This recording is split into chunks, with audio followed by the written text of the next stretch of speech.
Hi friends, travelling ಫುಡ್ಗೆ ಸ್ವಾಗತ ಸುಸ್ವಾಗತ. ಇವತ್ತು ಟ್ರಾವೆಲಿಂಗ್ ಫುಡ್ನಲ್ಲಿ ನಾವಿರುವಂಥ ಏರಿಯಾ ಮಲ್ಲೇಶ್ವರಂನ 8th ಕ್ರಾಸ್ನಲ್ಲಿ ಇದ್ದೇವೆ. ಇಲ್ಲಿನ ವಿಶೇಷತೆ ಏನು ಅಂತ ನೋಡೋಕ್ಕೂ ಮುಂಚೆ ನೀವೇನಾದರೂ ನಮ್ಮ ಚಾನಲನ್ನು ಸಬ್ಸ್ಕ್ರೈಬ್ ಮಾಡಿಲ್ಲವಾದಲ್ಲಿ ಈ ಕೂಡಲೇ ಸಬ್ಸ್ಕ್ರೈಬ್ ಮಾಡಿ, ಲೈಕ್ ಮಾಡಿ, ಶೇರ್ ಮಾಡಿ, ಕಮೆಂಟ್ ಮಾಡಿ ಅಂತ ಹೇಳ್ತಾ ವಿಡಿಯೋನ ಮುಂದುವರ್ಸೋಣ ಬನ್ನಿ. ಸ್ನೇಹಿತರೆ, ಇವತ್ತು ನಾವು ಬೆಂಗಳೂರಿನ ಮಲ್ಲೇಶ್ವರಂ ಭಾಗದಲ್ಲಿರುವ ಒಂದು ಚಾಟ್ಸ್ ಅಂಗಡಿಗೆ ಬಂದಿದ್ದೇನೆ.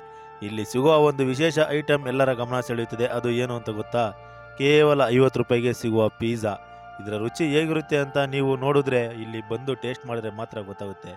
ವಾತಾವರಣ ತುಂಬ ಚೆನ್ನಾಗಿತ್ತು. ಇಲ್ಲಿ ಮಸಾಲೆ ಪುರಿ, ಬೇಲ್ಪುರಿ ಸೇರಿದಂತೆ ಹಲವಾರು ಚಾಟ್ ಸಿಗುತ್ತೆ. ನಾನು ಕೂಡ ಫೋನ್ಪೇ ಮಾಡಿ ಟೋಕನ್ ಇಸ್ಕೊಂಡು ಪಿಜ್ಜಾನ ಆರ್ಡ್ರ್ ಮಾಡಿದೆ. ಪಿಜ್ಜಾನ ರೆಡಿ ಮಾಡ್ತಾಯಿದ್ರು, ನೀವು ಕೂಡ ನೋಡ್ತಾ ಇದ್ದೀರಾ. ನಾನು ಪಿಜ್ಜಾ ಆರ್ಡ್ರ್ ಮಾಡಿದ ಮೇಲೆ ಬಿಸಿ ಬಿಸಿಯಾಗಿ ಸರ್ವ್ ಮಾಡಿದರು. ಚೀಸು, ಸಾಸು ಮತ್ತು ಟಾಪ್ಸಿಂಗ್ ಚೆನ್ನಾಗಿದ್ದವು. ಬೆಲೆಗೆ ಹೋಲಿಸಿದ್ರೆ 50 ರುಪೀಸ್ ಅಂತೂ ನೀವು ವರ್ತ್ ಅಂತ ಹೇಳ್ಬೋದು. ನೀವೇನಾದರೂ ಮಲ್ಲೇಶ್ವರಂ ಸೈಡ್ ಬಂದರೆ ಪಿಜ್ಜಾನ ಆರ್ಡ್ರ್ ಮಾಡಿ. ಹಾಗೂ ಬರ್ಗರ್ ಕೂಡ ಇದೆ, ಅದು 55. ಮತ್ತು ಚಾಟ್ಸಲ್ಲಿ ಬಂದರೆ ಮಸಾಲೆ ಪುರಿ, ಪಾನಿಪುರಿ ಕೂಡ ಇದೆ. ಒಟ್ಟಿನಲ್ಲಿ 50ಕ್ಕೆ ಸಿಗುವ ಈ ಪಿಜ್ಜಾ ನನ್ನ ಒಳ್ಳೆಯ ಎಕ್ಸ್ಪೀರಿಯೆನ್ಸ್ ಅಂತಲೇ ಹೇಳ್ಬೋದು.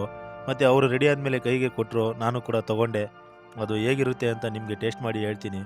ಸ್ನೇಹಿತರೆ, ನೀವು ಪಿಜ್ಜಾ ಹಟ್ಗೆ ದೊಡ್ಡ ದೊಡ್ಡ ಪಿಜ್ಜಾ ಅಂಗಡಿಗಳಿಗೆ ಹೋಲಿಸ್ಕೊಂಡ್ರೆ ಇಲ್ಲಿ ಸ್ವಲ್ಪ ಟೇಸ್ಟ್ ಕಮ್ಮಿ ಆದ್ರೂ 50 ರೂಪಾಯಿ ಕೊಡೋದು ವರ್ತ್ ಅಂತಲೇ ಹೇಳ್ಬೋದು. ತುಂಬ ಚೆನ್ನಾಗೈತೆ. ನೀವು ಕೂಡ ಇಲ್ಲಿ ಬಂದು ಟೇಸ್ಟ್ ಮಾಡ್ಬೋದು ಅಂತ ಹೇಳ್ತಾ ಮುಂದಿನ ವಿಡಿಯೋ ಸಿಗ್ತೀನಿ. ಬಾಯ್ ಬಾಯ್.